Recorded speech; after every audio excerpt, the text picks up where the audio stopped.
두통은 우리 일상에서 흔히 겪는 증상이지만 때로는 뇌질환의 전조 증상일 수도 있습니다. 뇌 건강은 우리의 전반적인 건강과 밀접한 관련이 있으므로 적절한 관리와 예방을 통해 뇌 건강을 유지할 수 있도록 노력해야 합니다. 이 영상에서는 두통과 뇌질환과의 연관성을 이해하고 두통 발생 시 어떻게 대응해야 할지에 대해서 알아보도록 하겠습니다. 일반적이거나 일시적인 두통의 원인. 뇌질환이 아닌 경우의 두통 발생 원인은 다양할 수 있으며 몇 가지 원인은 다음과 같습니다. 첫 번째, 긴장성 두통. 스트레스, 긴장, 나쁜 자세 등으로 인해 근육이 긴장되어 발생하는 두통으로 가장 흔한 유형입니다. 두 번째, 군발성 두통. 한쪽 눈 주위에 심한 통증이 발생하는 특징적인 두통으로 일반적으로 짧은 기간 동안 반복적으로 발생합니다. 세 번째, 근위축성 두통. 근육의 긴장과 압력으로 인해 발생하는 두통으로 주로 목과 어깨 주변의 근육이 경직되고 긴장되어 나타납니다. 네 번째, 혈관성 두통. 혈관의 이상으로 인해 발생하는 두통으로 일반적으로 귀 뒤에서 시작되어 전두부로 확산됩니다. 다섯 번째, 안경이나 콘택트 렌즈 문제. 잘못된 시력 교정, 불편하거나 잘 맞지 않는 안경 착용의 경우 또는 적절한 콘택트 렌즈 사용법을 지키지 않거나 오랫동안 착용하는 경우 눈이 건조하고 피로해지며 두통이 발생할 수 있습니다. 일반적이거나 일시적인 두통의 경우는 이렇게 해보세요. 일시적이고 가벼운 두통이 발생했을 때 약 없이 두통을 완화할 수 있는 방법입니다. 첫 번째, 휴식과 수면. 두통이 발생했을 때는 몸을 편안하게 하고 휴식을 취하는 것이 중요합니다. 특히 충분한 수면을 취하는 것은 두통을 완화시키는 데 도움이 됩니다. 두 번째, 따뜻한 또는 차가운 압력. 두통이 발생한 부위에 찜질팩이나 찬 수건을 올려놓는 것은 혈액순환이 개선되어 통증을 완화시킬 수 있습니다. 세 번째, 마사지. 어깨나 목 부분에 근육 긴장이 있는 경우 부드럽게 마사지를 해주는 것이 도움이 될 수 있습니다. 뇌질환 두통과 일반 두통의 차이점. 첫 번째, 증상의 심각성. 일반적인 두통은 비교적 가벼운 통증이며 휴식이나 일시적인 조치로 완화될 수 있습니다. 하지만 뇌졸중은 심각한 상태로 통증이 급격하게 발생하고 신체의 다른 부분에도 영향을 줄 수 있습니다.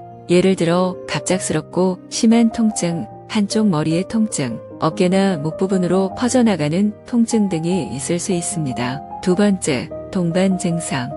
일반적인 두통은 주로 통증이 주된 증상이지만 뇌질환은 통증 외에도 언어장애, 균형장애, 마비, 정신변화 등 다른 심각한 증상이 함께 나타날 수 있습니다. 세 번째, 지속성과 재발. 일반적인 두통은 일시적이며 일반적으로 짧은 기간 내에 완화될 수 있습니다. 하지만 뇌질환은 지속되거나 반복되는 증상이며 신속한 의료 지원이 필요합니다. 네 번째, 개인별 위험 요인.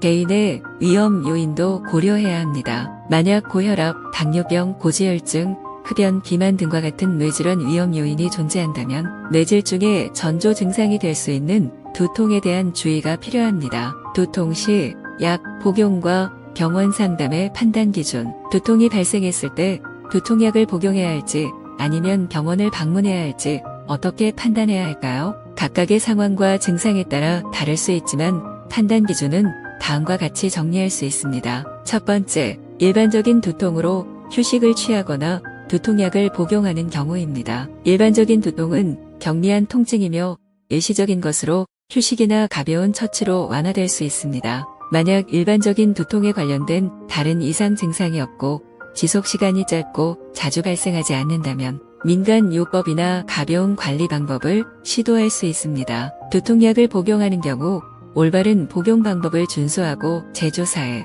약물 정보에 따라 권장 용량을 정확히 지켜야 합니다. 만약 일반적인 두통약을 복용하더라도 효과가 없거나 통증이 심해진다면 의사와 상담하여 적절한 처방을 받아야 합니다. 두 번째, 뇌질중의 전조 증상인 두통으로 병원을 방문해야 하는 경우입니다. 두통이 심하거나 지속되는 경우 병원을 방문하는 것이 필요할 수 있습니다. 특히 다음과 같은 상황에서는 즉시 의사와 상담해야 합니다. 첫째, 갑작스러운 심한 두통이 발생하는 경우. 둘째, 두통이 증상을 동반하여 악화시키거나 심각한 이상 증세가 나타나는 경우. 셋째, 이전과는 다른 종류의 두통이 나타나는 경우.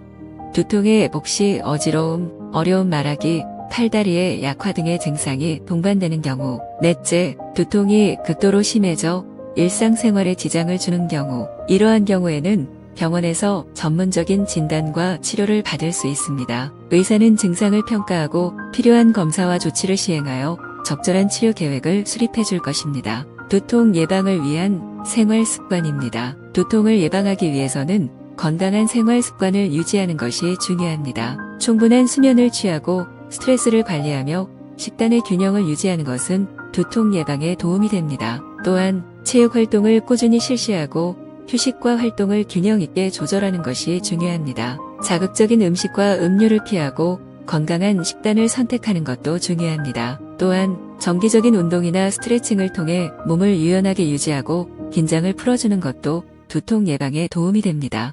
요약과 결론입니다. 두통은 일상생활에서 흔히 경험하는 증상이지만 때로는 뇌질환의 전조 증상일 수도 있습니다. 일반적인 두통 발생의 원인은 근육 긴장, 안경이나 콘택트 렌즈 문제 등 다양한 요소에 의해 발생할 수 있습니다. 따라서 근육 긴장을 완화하기 위해 편안한 자세를 유지하고 올바른 안경 사용과 콘택트 렌즈를 정확하게 관리하는 것이 중요합니다. 두통을 완화하기 위해서는 일시적인 조치로 휴식과 수면을 취하고 따뜻한 또는 차가운 압력을 가하는 등의 방법을 사용할 수 있습니다. 또한 두통약을 복용하는 경우에는 약물 복용에 대한 지침과 용량을 정확히 따라야 합니다. 그리고 두통이 가벼운 경우에는 휴식 등의 방법을 시도해 볼 수 있으나 두통이 지속되거나 심화되는 경우에는 의사와 상담하여 적절한 처방을 받아야 합니다. 일반적인 두통과 뇌질환의 전조 증상인 두통을 비교해보면 뇌질환은 심각한 통증과 동반되는